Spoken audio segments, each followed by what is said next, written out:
Hello साथीहरू, नमस्ते। भैरवा र पोखरामा निर्माणाधीन दुई अन्तर्राष्ट्रिय विमानस्थल 2078 सालको सुरुवातमै सञ्चालनमा ल्याइने भएको छ। यो सम्बन्धी सम्पूर्ण जानकारीहरू प्राप्त गर्नको लागि यो भिडियो अन्तिमसम्म हेर्नुहोला।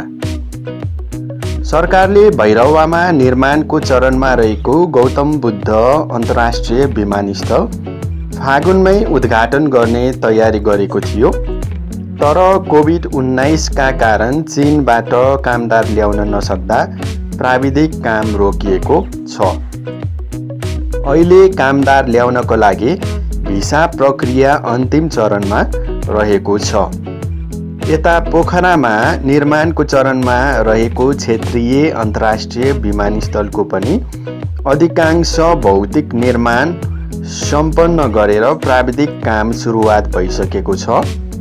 दुवै विमानस्थलमा काम गर्ने प्राविधिकहरू चीनमा कोरोना भ्याक्सिन लगाएर आउने तयारीमा छन्। 33 जना भन्दा बढी कामदारको भिसा प्रक्रिया अन्तिम चरणमा रहेको छ। राष्ट्रिय गौरवका दुवै आयोजना एकैसाथ सञ्चालनमा आउने देखिएको नेपाल नागरिक उड्डयन प्राधिकरणका राष्ट्रिय गौरवका आयोजना निर्देशनालयका निर्देशक प्रदीप अधिकारीले बताए। 2071 सालमा सुरु भएको भैरवा विमानस्थल 2074 सालमै निर्माण सम्पन्न गर्ने लक्ष्य राखिएको थियो। यता पोखरा विमानस्थल भने 74मा मात्रै सुरु भएको थियो, तर अब दुवै विमानस्थल एकै समयमा सम्पन्न गर्ने चरणमा छन्।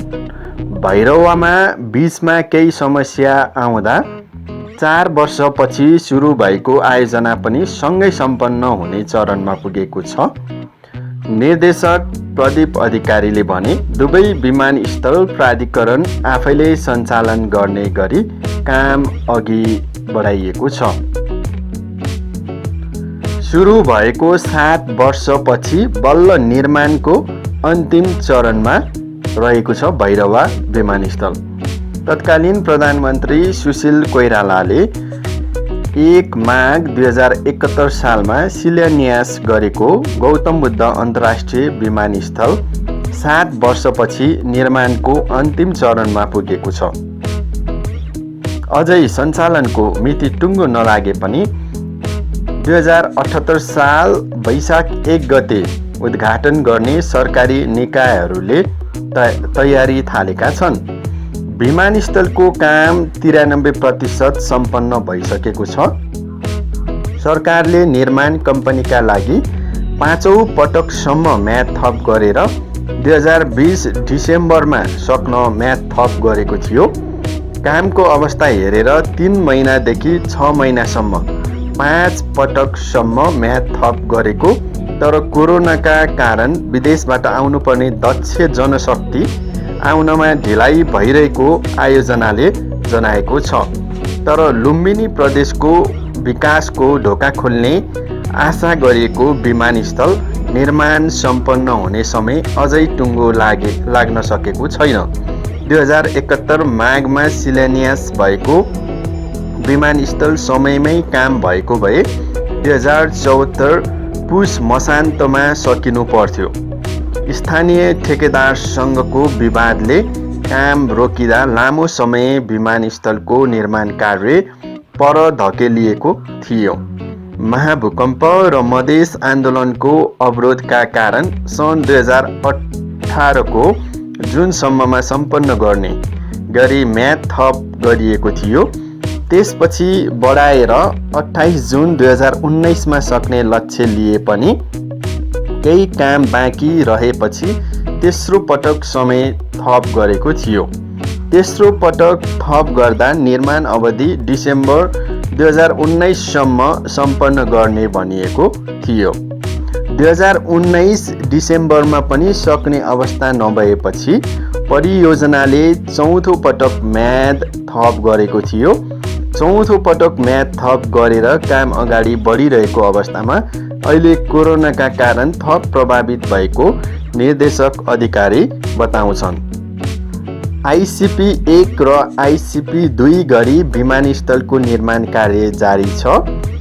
आइसिपी 1 अन्तर्गतका अधिकांश कामहरू सम्पन्न भइसकेका छन् भने आइसिपी 2 अन्तर्गतका कामहरू केही बाँकी छन्। आइसिपी 1 अन्तर्गत धावन मार्ग, ट्याक्सीवे, टर्मिनल भवन लगायत संरचना निर्माण सम्पन्न भइसकेका छन्। आइसिपी 2 अन्तर्गत हवाईजहाज, पाइलट र विमानस्थल बीचको समन्वयनका लागि प्रविधि निर्माण रहेको छ। यस कामका लागि आवश्यक उपकरण जडानको काम कोरोनाका कारण प्रभावित हुँदा विमानस्थल निर्माणको काममा ढिलाइ हुँदै गएको छ। हाल अन्तर्राष्ट्रिय टर्मिनल भवन निर्माण सकिएर रङरोगनको काम भइरहेको छ भने प्रस्थान कक्षको भवन सकिएर एसी जडान लगायतका काम भइरहेको छन्। एयरलाइन्सका लागि आवश्यक काउन्टर बनाउने, फल्स सिलिङ राख्ने, एसी जडान, वायरिङ, टाइलिट लगायतका कामहरू सकिने क्रममा छन्।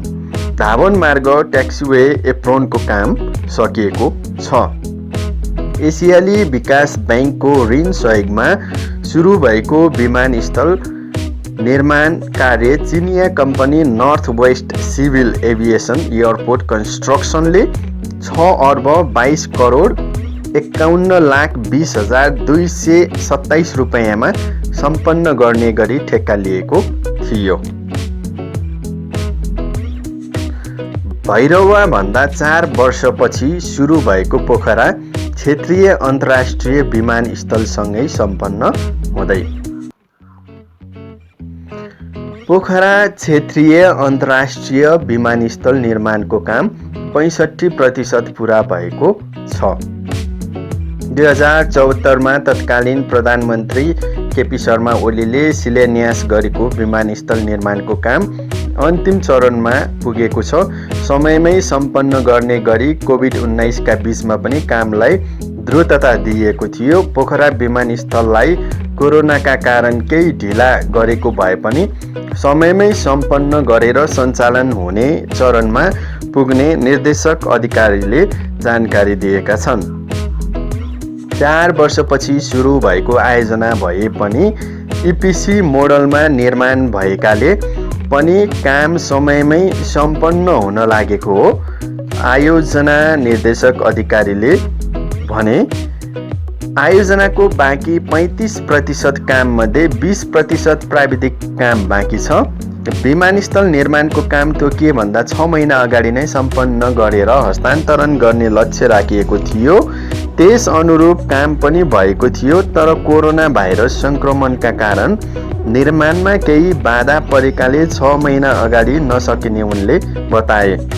करिब 22 अर्ब रुपियाँ लागतमा सन् 2021 जुलाई 10 भित्रमा निर्माण सम्पन्न गर्ने गरी चिनिया कम्पनी सिएमसी इन्जिनियरिङले 74 साल असारदेखि विमानस्थलको काम सुरु गरेको थियो। हालसम्म धावन मार्ग, आन्तरिक र बाह्य टर्मिनल भवन, एयर ट्राफिक कन्ट्रोल भवन लगायत विभिन्न 14 भवनको अधिकांश काम सकिएको जनाइएको छ। त्यसैगरी भवन, ह्याङ्गर, पार्किङ, सडक, नाला, टर्मिनल भवन लगायतका भवनको फिनिसिङ, मुख्य प्रवेशद्वारको सडक, ढलान लगायत निर्माणका काम सम्पन्न भइसकेको छ।